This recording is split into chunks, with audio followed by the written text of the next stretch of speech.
I'll let my daughter do most of the talking. All I did the talking when we made the book out, because there's lots of things that she didn't know that happened, so I tried to update as much as we could.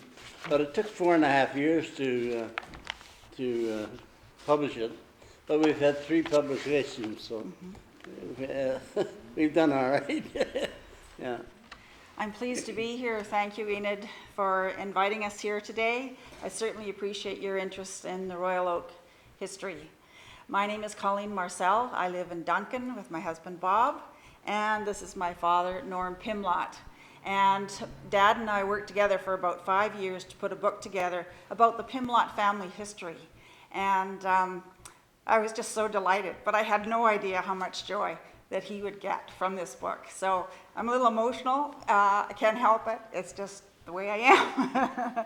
But anyway, what I thought I'd do is just short and sweet, kind of go through the Pimlott family history and where we lived and what they did, and then in a short, concise area, sort of put the other part where he was not living in Royal Oak and whatnot, sort of summarize what he did in his life so that you know who this gentleman is sitting next to me.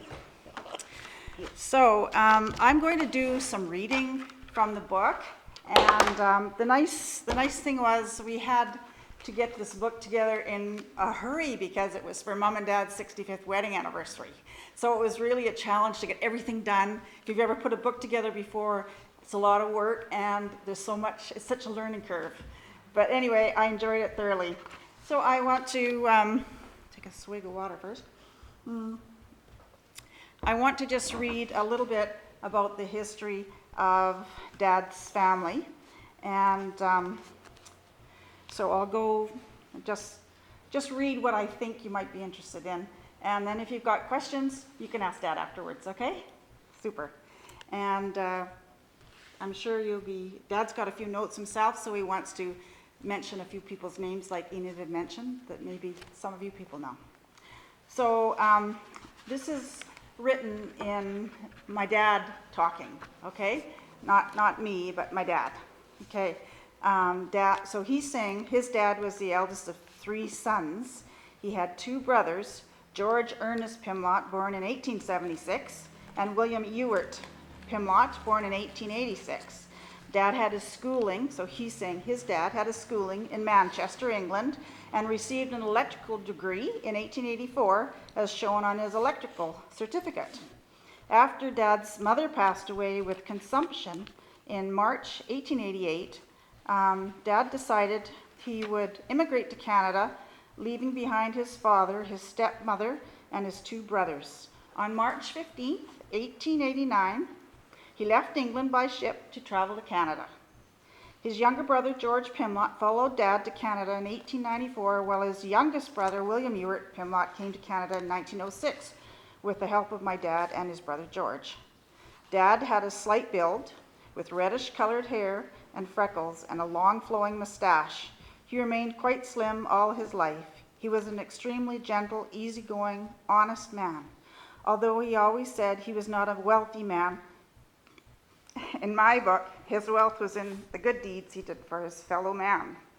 On arriving in Canada on March 15, 1889, he traveled to Elkhorn and later Kirkella, Manitoba, 2 farming communities in Manitoba, and somehow managed to withstand the terribly cold winters there. He worked on a farm for about 2 years for a very kind couple, Mr. and Mrs. John Harry. At the time, the CPR Railway was encouraging people to homestead all across Canada, particularly the prairies, offering reasonably priced land to bring workers and settlement there. March 31st, 1889, Dad took up a homestead on a piece of land about 5.5 miles west of Elkhorn. In 1891, Dad also received word of the death of his father in Manchester. In 1894, Dad's brother George came out to visit him and later traveled to Dauphin and Portage la Prairie. For a few years, Dad plowed and worked his farm with oxen, but later had a team of horses and a fast pony.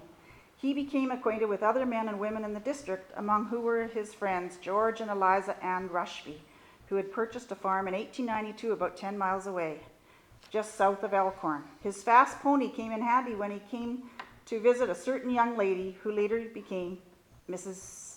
James W. Pimlott, Dad's mom. Mom and Dad got engaged, but they didn't expect to get married for quite a while. Sadly, George Rushby's wife, Eliza Ann, passed away unexpectedly in October 1899, and George and his son then decided to return to England. He asked my father to look after his young daughter, Louisa May Rushby, 12 years his junior, which he did. He married her. Yes, that's right. They rode into town on their fast horse and buggy and were married on October 10, 1899, by Reverend John Lewis at the Methodist Church Parsonage in Elkhorn, Manitoba, witnessed by his friends, the Harrys, and of course Louisa's dad, George and her brother Dick Rushby.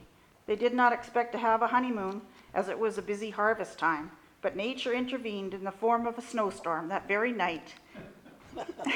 And they had a honeymoon at home with nothing to do but feed the horses. Anyway, let's see. Now we're getting into some interesting spot for you. My dad and his brother were acquainted with other young men in the district.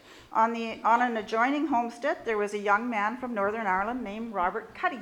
Some of you know Robert Cuddy. Bob was his name. For some years, Bob and Dad assisted each other in harvest time. Bob did the pitching and Dad stacked the hay and grain. Bob Cuddy would remain a friend of his for many, many years to come. So in 1900, they left Elkhorn, Manitoba, and came to Vancouver by the CPR Railway. They came to Victoria on the CPR ferry in December 1902. Mom and Dad first settled in the Strawberry Vale, Kerry Road area off Burnside, where they opened a general store. Dad was the first postmaster on Strawberry Vale from June the 1st, 1908 to September the 14th, 1911. Upon selling the store and moving to Saanich, my parents joined the South Saanich Methodist Church, and Dad was appointed Sunday school superintendent. He also sang in the choir of South Saanich Baptist Church, held in the East Tempest Hall on Sunday evenings. In this picture, my dad is in the back row. They had a church picnic, and I'm going to pass these pictures around. And there's, this is a church, oh sorry, you need to be in here. A church picnic in 1903 in the limestone quarry, and that was in exactly the same place as Butchard's Gardens. And so I see my grandpa here and my grandmother here with their little ones. So just 1903, so it's okay. In December 1911, Dad's friend Bob Cuddy took a trip to California. Dad's oldest boy, George, now 11 years old, and Dad went on a trip to the old country while my mom and the other three children at the time, Elsie, Alfred, and Charlie Pimlott, went to visit her family in Washington State. They all had a good holiday. At one point, Dad was considering returning on the ship RMS Titanic, but fortunately changed his mind and returned a little earlier.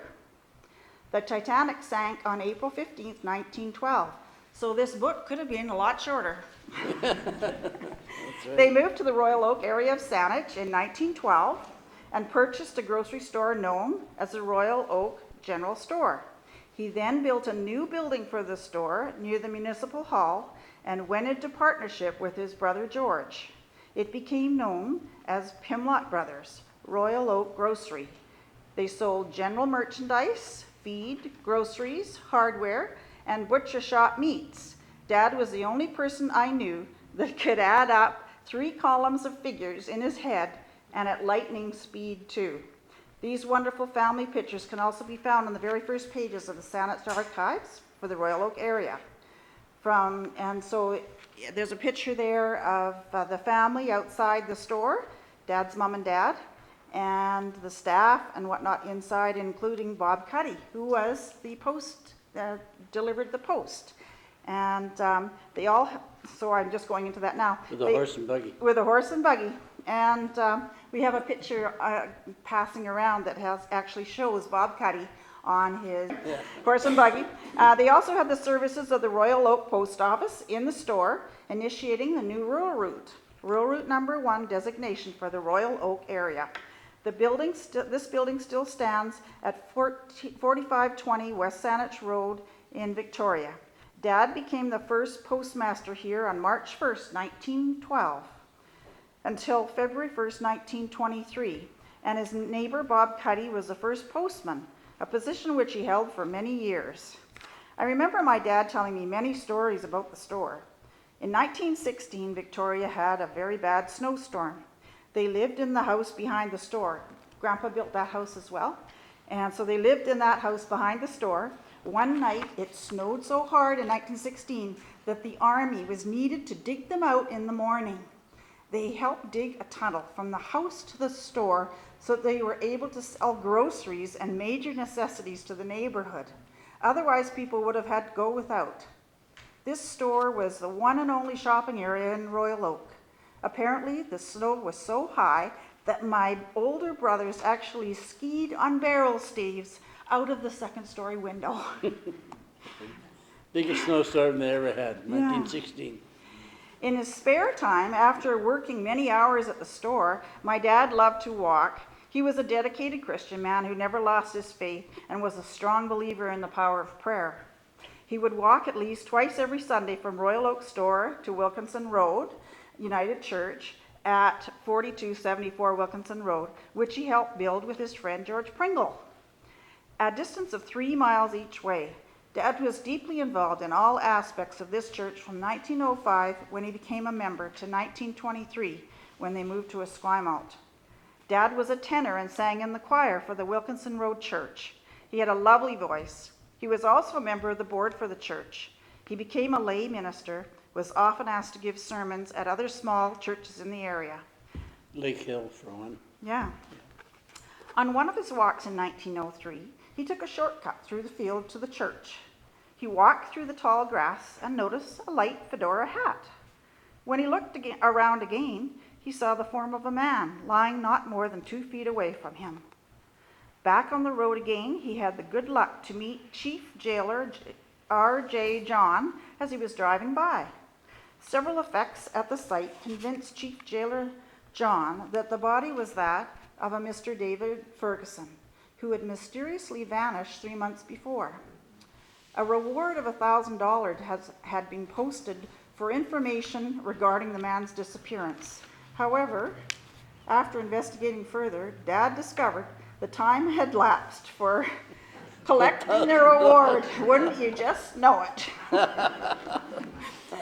Oh, goodness. When we were looking through the photographs to put this story together, we came across, and you'll probably enjoy looking at this, a letter that my grandpa had written on Royal Oak Grocery Stationery, April the 2nd, 1912. So I'll pass that so you can just take a look, and I've included that in the book. It's interesting, this letter, he was writing to his brother, his younger brother. I think he was, Quite a bit younger. about 16 years younger than Grandpa. And he's telling him about the history of the family and whatnot. I won't go into that, but he did build a store on Rose Street, house on Rose Street, and the family were at the house, and Grandpa was at the store out here. So, I mean, it was quite a ways to go, I guess, from Rose Street to Royal Oak in those days. Yeah. And it says, I suppose I told you before that I sold my business at Strawberry Vale. I've purchased the Royal Oak store about 4 miles out from Victoria, and so far it's turning out well. I have not yet got the family out with me, but go home 2 or 3 times a week. I am postmaster at Royal Oak, and you had better address your letters to Royal Oak Post Office, West Victoria, BC. It was interesting to read this letter and learn of the history of my father's family in England. 4 of his siblings died at a very early age. He was no doubt bringing his brother up to date in the family because there were 16 years difference between him and his younger brother, William Ewart Pimlott. Dad and brother George built up a very good business in Royal Oak, but the boom which had been sweeping over the country from 1911 suddenly burst in the fall of 1914 with the outbreak of World War I. George retired from the business in 1916 and enlisted in the army and went overseas. I remember Dad telling me how excited he was when he bought his first car around 1920. I've got a photo of it in the book, actually. Dad is in the driver's seat on the left in this picture. He was showing some property on Grange Road or Wilkinson Road area to real estate people from, I believe it was Rithett's Realty, together with some interested buyers who are in the horse-drawn vehicles. So there's pictures in here. Eventually, Dad moved the family upstairs in the store. He carried on the business till 1923, when due to heavy fall in business and too much mortgage burden, and of course, debts owing to the store by customers, nobody had any money in those days, he was finally forced to close the store. Dad was glad to just let everything go. So Dad's the youngest of 7 children. He was born in 1925. Shortly after that, they moved to Tofino for a few years, and then they moved back to Royal Oak in 1930. When the Depression hit, he says, the next 10 years were a nightmare, according to my dad, as it was the middle of the Depression and the dirty 30s. Dad supplemented his $20 old age pension by occasionally working at Fairways Grocery in Victoria, which of course isn't the Fairways that we know of, but the old Fairways, right? After moving back to Victoria, Dad acted as a guide to the blind and arranged functions for the CNIB, the Canadian National Institute for the Blind, at Sunshine Camp in Souk. He did this every summer from 1940 onward for more than 20 years with his friend George Pringle. I remember many times, this is my dad speaking, I remember many times going with my mother and father to Sunshine Camp in Souk to help with one function or the other. My mother did the cooking and my father looked after programming events. He also conducted their Sunday school services, their Sunday services and other Christian exercises at the camp. And his dad was a warden of the Air Raid Patrol, and on their 50th wedding anniversary, they summarize their time together. 1908, Mr. Ellis sold his farm and I bought a piece of land on the Burnside Road about 4.5 miles from Victoria. I first had some cows and took milk to the Victoria Creamery. Later, I opened up a small store and was the first postmaster, so he's reciting what he was doing. Grandpa speaking again. Purchased a lot on Rose Street, on which they built a house, in which they moved into in September 1911. Blanchard Street now. Yeah, we're Blanchard Street. In January 1913, our daughter Edna was born. The same year, I built a large store at Royal Oak next to the Municipal Hall. And my brother George went into partnership with me under the name Pimlott. Saying about his old age pension being $20, and he said in 1940 he became eligible for it, and which of course has been raised in the last few years, now stands at $50. Which is, I personally believe, a quite reasonable amount. Okay, so about 1905, we became members of Wilkinson Road Church, being there continually till we went to Esquimalt in 1923. While at Wilkinson Road Church, I was adult Bible class teacher, later Sunday school superintendent, class leader, local preacher, secretary treasurer of the trustee board, and choir member. He was presented with an inscribed gold watch, and his wife with an ivory brush and comb set, and I think one of the family members still has that today. His mom and dad had their 60th wedding anniversary party at the Sons of Norway Hall in 1959. All of the family were there, 279 people. It was a wonderful time. Dad was 90 years old and Mom was 78. In 1963, Mom and Dad celebrated their 64th wedding anniversary, and Dad tells a New Year's story mentioned in his 1949 narration. This was captured by a reporter in the local newspaper at the time. Dad then looked thoughtfully at Mom, who was busy knitting for the Red Cross, and Dad said, "I believe that having shared bad times along with the good all these years has brought us closer together more now than ever before." My father, Dad, passed away in Victoria on the 28th of April 64 at the age of 94. Having been married to the same woman, my mother, for almost 65 years. Dad would have been proud to know that the municipality of Saanich named a street after him, Pimlott Place. Many years later, Pimlott Place is in Royal Oak, turn off of Wilkinson Road, driving north, then right onto Greenley, then left off Viaduct, and then right onto Pimlott Place. There's a picture of Dad standing out in front of Pimlott Place. The Pimlott name goes back to the Norman invasion of 1066. And we have the crest and everything on the sheet there. Dad had 7 brothers and sisters, and there was George and Elsie and Alfred and Charles and Edna, Alice, and then Dad. There was quite a stretch of years between Dad, or your dad, born in 1870, and Dad, born in 1925. He was 55 years old when he was born. Even my oldest brother, George, was 25 when I was born. When I got out of hand, it wouldn't take long before one of my brothers, George... One of my brothers would get after me. Alfred Charlie would take over their knee and give me what for. Yeah. Yeah, that's right. So when the dirty 30s arrived, my parents had to sell their 2-story house behind the Royal Oak store and moved into the suite in the top of the store. I remember my brothers having a great old time, lifting me up and down in the dumbwaiter and then letting me drop from the 2nd floor. Boys will be boys. That's what happened to me. I also remember watching my 2 brothers, Charlie and Alf, playing many exciting games of basketball in the Royal Oak Community Hall right next to the store. Their basketball team was called the Royal Oaks. Yeah. I remember many family trips to my sister Elsie's house in Nanaimo on the 24th of May weekend, as well as July 1st weekends. All of us would either go in George's big truck, George Massey's truck, or Charlie's truck. It would take almost all day to get there after leaving early in the morning from Victoria.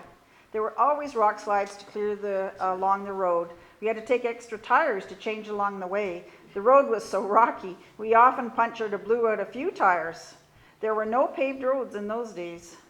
Taking those trucks over the Malahat was quite a feat at the time. We threw Chesterfields in the back of open-air trucks, and these would be filled with 2 or 3 families. All of us would stay at Auntie Elsie's house, Mom, Dad, and all the kids, 19 in all. We would sleep everywhere.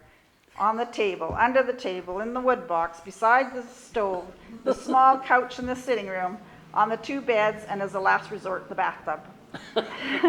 When we went up island on Sunday, we would all take the ferry over to Newcastle Island off Nanaimo Harbor. We'd get all dressed up in our Sunday best, and some of the women even wore fur coats.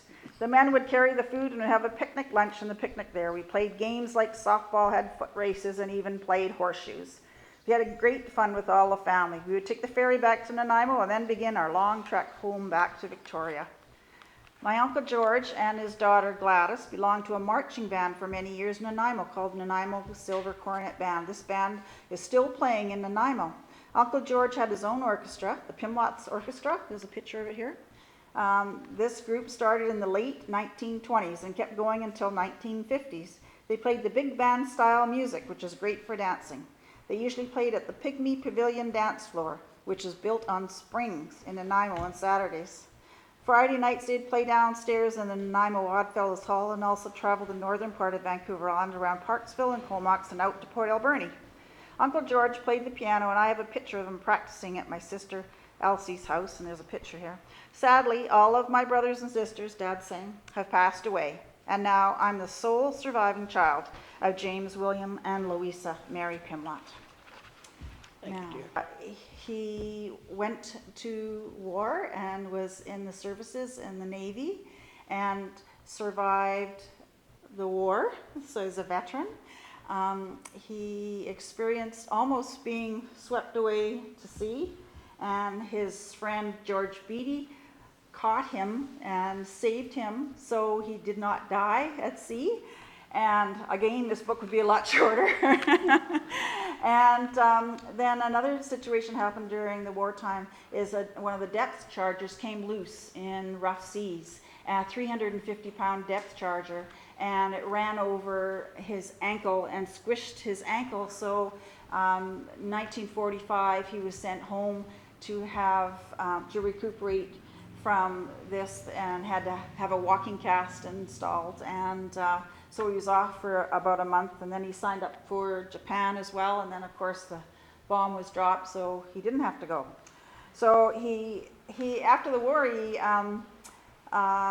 did some logging out in this area, wasn't it? Where was it?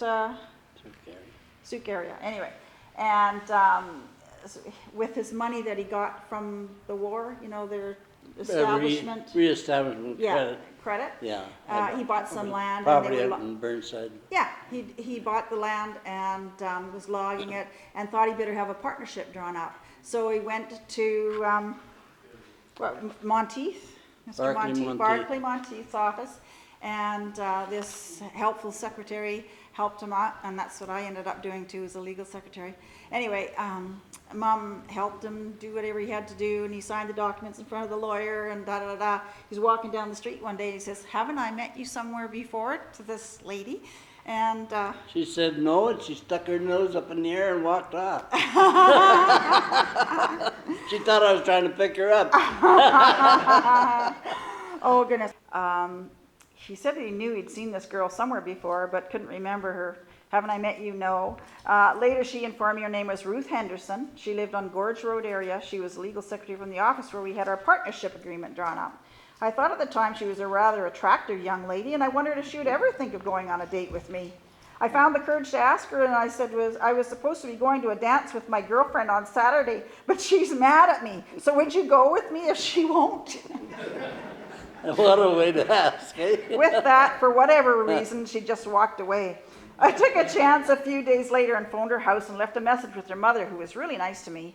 When Ruth arrived home from work, her mother told her some fellow called but didn't leave his name, and he would pick her up at 8 o'clock on Saturday night. Have her back by 12. At the appointed hour, I walked up to the front door, and this beautiful young lady answered. I asked her, "Is your sister home?" She had her hair above her head and a big fur cape on. I didn't think it was the same girl. To which she replied, "It's me, I'm Ruth." She looked amazing with her hair all up on the top of her head, her makeup on, wearing a beautiful dress and carrying a fur coat over her arm. I honestly didn't recognize her. As she looked out towards the street, she noticed I was driving a nice new car. She must have thought I was loaded to be able to afford this. Little did she know that I just rented it for the night and had to have it back by midnight. Have it back. Oh, goodness sake, so that's cute. Somebody had mentioned Mary Lou Pimlott, and Mary Lou Pimlott was their little flower girl. And My brother's daughter. My Charlie's daughter. Yeah. Mary Lou Pimlott, niece of the groom, was the flower girl and wore a floor-length gown of blue taffeta and carried a nosegay of rosebuds and sweet peas. All the attendants had coronets of tiny rosebuds and sweet peas in their hair. My niece, Mary Lou Pimlott, who was only 5 years old at the time, was our flower girl at the wedding. She thought she would help us out by passing around the sandwich tray. Unfortunately, all the sandwiches were already eaten, but she wanted to keep passing the plate around with nothing on it but parsley. So they had their wedding at Strathcona Hotel on Douglas Street. Both sides of the family were there, and both of them were teetotalers. So we weren't able to have an alcoholic punch served at the main reception. We already had a punch room for the rest of the family arranged upstairs. I remember one of the guests saying, "This punch is all arms and legs and no body." One of us replied, "You'll find the body in room 222. Then we didn't see them for the rest of the night. On my mom's side, the Hendersons all were in the grocery business. So we had Henderson's Jubilee, Henderson's at 5 Points, at Fairfield, Yeah. Henderson's Food Market, and then my dad ended up getting in the grocery business. And I mean, there weren't many things that were great about the grocery business because we would get the cans with no labels on, and you didn't know whether it was dog food or soup when you opened it, you know. So I remember that. I do remember that. But one of the things, my dad met a lot of people, and he's very well loved in Oak Bay. And it wasn't long because of his work with Qantas and Silver Threads and everything that he got on council. And he was on council for 12 years, I think, something like that, yeah. Anyway, and so he was sort of working his way up. And I must tell you, the first thing he ever did was to deliver coal. That was what he did when he first started. Yeah. You know, everybody has to do something to make your way up. Anyway, so that's what he did when he started. And with going through the war and whatnot, he certainly knew a lot about the services and whatnot. And so Al McKinnon was running for MP, and Dad helped get him elected. Anyway, he ended up being appointed to the board, Veterans Pension Review Board. And so when he went in 1979, was it? Anyway, it ended up to be Ottawa, and then went to PEI. And so Dad was there for about 6 years in Ottawa, and then they moved the whole Department of Veterans Affairs to Charlottetown Yeah. in Prince Edward Island. And I was there 12 years, and I ended up being chairman of the appeal court there. He ended up to be the only Western non-bilingual, non-lawyer Western ever appointed as a chairman of the board. And I'm proud to say, I mean, all the things you hear about veterans and their pensions and whatnot, my dad's percentages of approvals for veterans pensions went from 14% to 44% while my dad was on the board. With the help of a couple of Oh, he worked really good hard. MPs. Yeah, he worked really hard. Also got his CLU designation, which is the Chartered Life Underwriter. That took him 5 years. And if he hadn't had all that, then he wouldn't have ever got that appointment. So it was good because he had that law background. But anyway, that's his background. He came back to Victoria with Mum, and they were tying yellow ribbons around the old oak trees. And Dad had to have emergency open heart. And so $5 of every book goes to the Heart and Stroke Foundation. Our books are $25 with $5 going to Heart and Stroke. He survived open heart, obviously. I got involved with Heart and Stroke, and I've been a volunteer for 30 years now. And I'm proud to say we've raised in the Cowichan Valley $4.5 million since in the last 30 years. So we've had lots of events. But in any event, that's only my side of the story. Dad's, you've had lots of holidays all over around the world. We've been involved in Trois Rivières, which is one of the ships he was on, Navy reunion. They moved back to Royal Oak, into Royal Oak Berwick, and they've been there for 6 years. Sadly, my mother has memory problems now, so we've had to move them out to Sydney. Mom's in Allcare and Dad's in Amica, two houses over.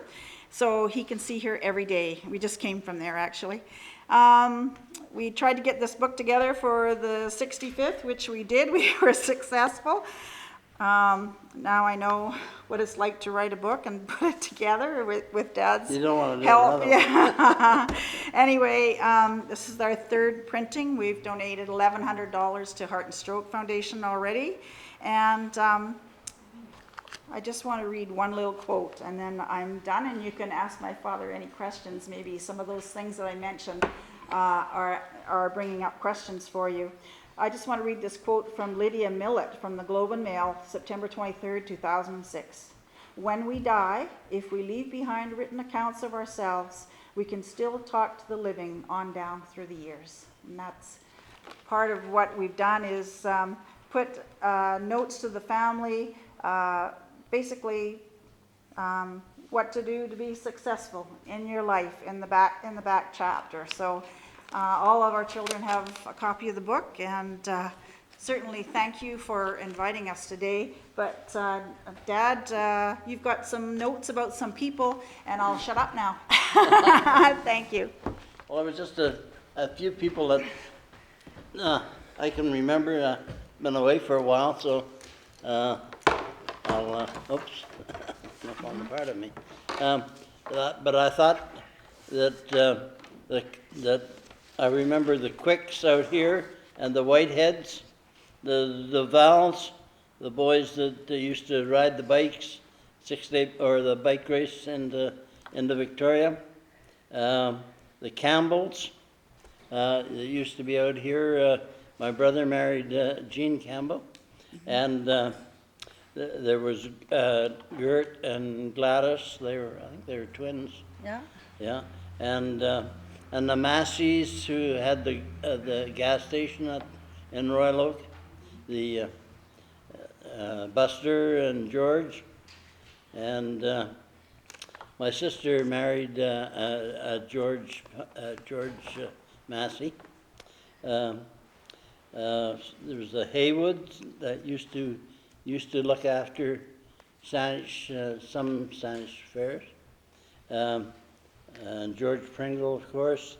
The post office chap, Jones, and Mrs. Scott, who used to live down the lane from Royal Oak, in a little house right down the lane. And I'm trying to think of some of these others. And I think the Pettits had a store later on, a little closer to here. And Bob Cuddy was the mailman, and Exton's had a farm on Blandford Avenue, and I knew Vernon very well. And what else? Oh, just a thing there. At one time, the government of the day gave milk out to the kids for school, get them nourished Healthy. when they were having problems. Mm-hmm. Yeah. I can't think of anything else. And the McMorrins were over on the other side. And there's the Allisons. And can't think of anything else. Oh, the Allisons, they used to be bus drivers. There was two Allisons, bus drivers for the coach lines. Remember? What was that? One was Carl Allison. Carl was, yeah. Carl was the other one. Good for you. Yeah. Yeah. I just did a few names that I couldn't remember. I was only 5 when I left Royal Oak, so I went back into the city. But, yeah. Anyway, I appreciate what my daughter has got together. Hope it's given you some idea of what we've done and what the family's done, and hope it's brought to mind a few things for you. Has anybody got any questions you'd like to ask? No? Did you go to North Ward School? Yes, I did. Can you tell us a little bit about that and then pick high afterwards? Yeah. North Ward School, I think it started, I'm not sure whether it started grade 1 or not, but it went up to grade 8. We thought it was a United Nations a school because there were so many Chinese and East Indians and local natives, there, that we had quite an assortment. Like, you didn't know who was going to be playing games with you or studying with you, But Vic High was great. I only had a couple of years there, and then I joined the Navy, and the war was on, so I did my CLU chartered life underwriter after that, and I wrote that, separately. So that was my education. I wasn't well educated, but I got educated in a lot of other ways. Yeah. Yeah. In 2001, September the 10th, 2001, we had a reunion of the Trois-Rivières Navy fellows, and I actually met the fellow that saved my father's life, George Beatty, at that time, so I was pretty thankful, that's for sure. And one of the other things that Dad did when you just found out you were appointed as board chair, he met Smokey Smith when he was Oh, you heard of Smokey speaking. Smith. Yeah. He was a great hero for Canada. And I had the pleasure of meeting him in Vancouver.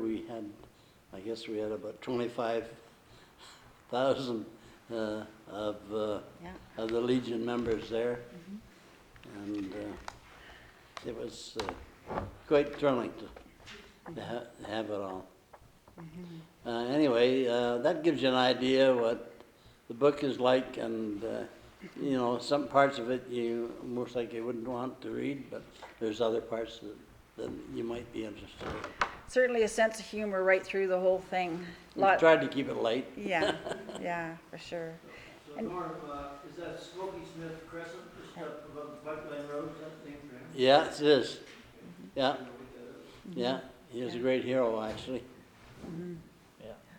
Yeah. And my brother logged with a team of horses out at Sioux years ago. Oh, yeah. Then he got, 2 or 3 trucks, and so Yeah. he was in the logging business for a long time. Can you put up the tallest? Yeah, the tallest totem pole in Victoria, Yeah. down in Beacon Hill Park, he hauled that in, and and some of the, I think they've perhaps changed the ones in the athletic park, but he did put some in the athletic park as well. I don't know what more I can add. Yeah. Yeah. You said your family were Normans, 1066, were they English or Normans? Scottish. They were Scottish, eh? They ended up We on my always- plaque. Yeah, I'm Scottish. yeah, I yeah. always thought I was English. Yeah. My dad was born in Lancashire, or in Manchester. Manchester. So I thought, but they must have drifted down from Scotland. But we've been sort of I would think that we have a bit of Scotch in us. Yeah. Not the drink. Yeah. Yeah. It's very interesting. We have a Pimlott family Bible that was actually, Dad has it, but we passed it along already to my brother, who's the eldest. And the book was 1814 version of the Pimlott family Bible, and all our history has been recorded in the front of the book. So, and it's passed down to the eldest son. It helped us with some of the bookmaking, being able to refer back to the Bible. I've enjoyed coming out and meeting you all, and I feel like I know you a little better, which is nice. But I've passed this church many times, and I've noticed it here, and it's been here a long time, and it's wonderful that you're being able to carry on as well as you are, and doing well. And God bless you.